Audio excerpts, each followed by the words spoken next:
Hey everybody, I hope you're doing well, and we are here with the Toronto Real Estate Board statistics that have now come out for June.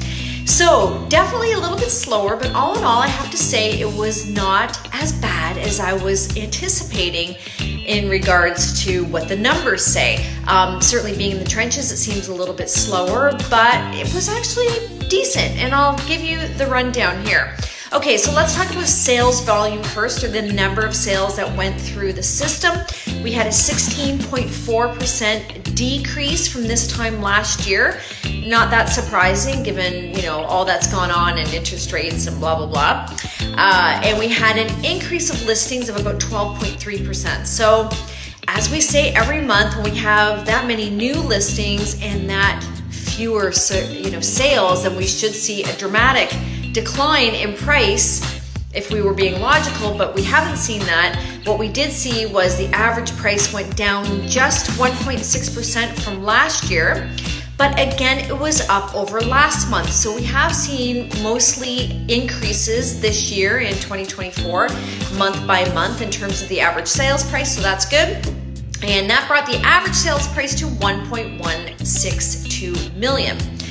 Now, we had an average price of $1.758 in the 416, and that was up, down 1.6% from this time last year. And we took a bigger hit in the 905. The average was $1.388 million, and that was down about 4.2% from last year.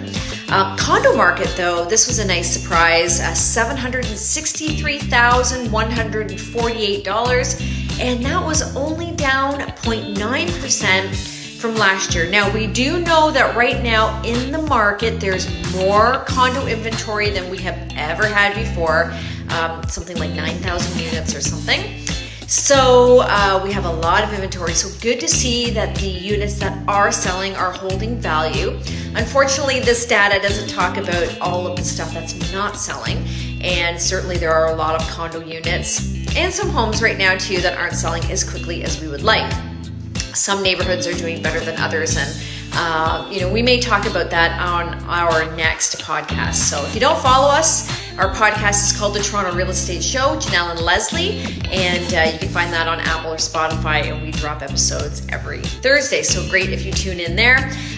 Just want to say that the Toronto Real Estate Board did mention in this report with the statistics today that it seems after all of the polling they've done with respect to consumers and buying habits and what people are waiting for and all of that, it seems that most people are not planning to make a move until the interest rates are dropped at least 1%. We have, of course, only seen 0.25% drop. And so if that's the case, people could be waiting a long time. I'd like to think that, by the time the fall comes, things pick up again. So we'll just have to see what happens.